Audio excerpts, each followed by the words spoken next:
ಇನ್ನು nut Bolt ಹೇಳಿಕೆ ಬಗ್ಗೆ ಈ ಒಂದು ವಿಚಾರ ಸಾಕಷ್ಟು ಚರ್ಚೆಗೆ ಕಾರಣವಾದ ಬೆನ್ನಲ್ಲೇ ಒಂದ್ ಕಡೆ ಸಮರ್ಥನೆ ಕೂಡ ಸಿಕ್ತು. ಕೆಲವರು ಇದಕ್ಕೆ ಸಾಕಷ್ಟು ವಿರೋಧವನ್ನ ವ್ಯಕ್ತಪಡಿಸಿದ್ರು. ಈಗ ಈ ವಿಚಾರಕ್ಕೆ ಕುರಿತಂತೆ ಡಿಕೆ ಶಿವಕುಮಾರ್ ಪ್ರತಿಕ್ರಿಯೆಯನ್ನು ಕೊಟ್ಟಿದ್ದಾರೆ. ಟೀಕೆ ಮಾಡ್ಲಿ ಅಂತಾನೆ ನಾನು ಹೇಳ್ತಾ ಇರೋದು.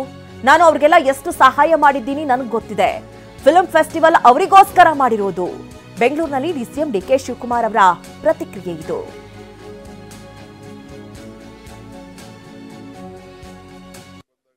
ಟೀಕೆ ಮಾಡ್ಲಿ ಅಂತಾನೆ ಹೇಳ್ತಾ ಇರೋದು ನಾನು. ಯಾಕಂದ್ರೆ ನನಗೆ ಗೊತ್ತಿದೆ, ನಾನು ಅವ್ರಿಗೆಲ್ಲ ಎಷ್ಟು ಸಹಾಯ ಮಾಡಿದ್ದೀನಿ ಅಂತ ನನಗೆ ಗೊತ್ತಿದೆ, ಮಾಡಿಸ್ಕೊಂಡವ್ರಿಗೆ ಗೊತ್ತಿದೆ. ನಾನು ಅವ್ರಿಗೆ ಹೇಳ್ತಾ ಇದ್ದೀನಿ, ಇದು ರಾಜ್ಯದ ಕಾಸು, ನೆಲ ಜಲ ನಿಮ್ಮ ಭಾಷೆ. ಈಗ ಇಂಟರ್ನ್ಯಾಷನಲ್ ಫಿಲ್ಮ್ ಫೆಸ್ಟಿವಲ್ ನಾವು ಮಾಡಿದೀವ, ಅವರ ಚಿತ್ರ ಬೆಳೀಲಿ ಅಂತ, ಅವ್ರ ಚಿತ್ರ ಬೆಳೀಲಿ ಅಂತ. ಅದಕ್ಕೆ ಅವ್ರು ಬಂದ್ಬಿಟ್ಟು ಅವ್ರ ಪ್ರಚಾರನ ಅವ್ರು ಮಾಡ್ಕೊಳ್ಳೆ, ನಾವು ಬೆಳಗ್ಗೆ ಸಾಯಂಕಾಲ ನಾವು ಪ್ರಚಾರ ಮಾಡಕ್ಕಾಗ್ತದ? ಹೇಳಿ ಇರ್ಲಿ ಪಾಪ, ಅವರು ನಾಗಭರಣಂದು ಮಾಡಿಲ್ದೇ ಇರ್ಬೋದು. ನಾನು ಪಾಪ ನಮ್ಮ ಯಾರ ಇಲಾಖೆ ಅಭಿ ಪಾರ್ಟ್ನರ್ಶಿಪ್ ಫರ್ಮ್ ಸ್ಟಾರ್ಟ್ ಮಾಡಬೇಕಾ ಅಥವಾ ಪ್ರೈವೇಟ್ ಲಿಮಿಟೆಡ್ ಕಂಪನಿ ಸ್ಟಾರ್ಟ್ ಮಾಡಬೇಕಾ? ಕನ್ಫ್ಯೂಷನ್ ಯಾಕೆ? ಒಬ್ಬ ಎಕ್ಸ್ಪರ್ಟ್ ಜೊತೆ ಮಾತಾಡು. ಎಕ್ಸ್ಪರ್ಟಾ? ಎಲ್ಲಿ? ಬಾಸ್ ವಾಲಾ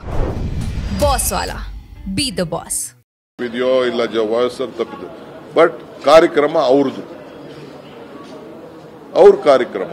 ನಾನು ಗೊತ್ತು, ನನಗೆ ಟೀಕೆ ಮಾಡ್ತಾರೆ. ಟೀಕೆ ಮಾಡಿದ್ರೆ ಎಚ್ಚರಿಕೆ ಮಾಡಬೇಕಲ್ಲ. ನಂಗೇನು ಟೀಕೆ ಮಾಡಿದ್ರೆ ನಂಗೇನು ಬೇಜಾರೇನಿಲ್ಲ.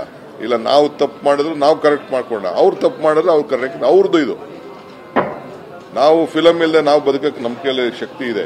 ಬಟ್ ಅವ್ರಿಗೆ ಸರ್ಕಾರ ಅವ್ರು ಪ್ರಮೋಟ್ ಮಾಡ್ಕೋಬೇಕಾದ್ರೆ ಸರ್ಕಾರನೂ ಬೇಕು, ಜನ ಬೇಕು ಅವ್ರಿಗೆ.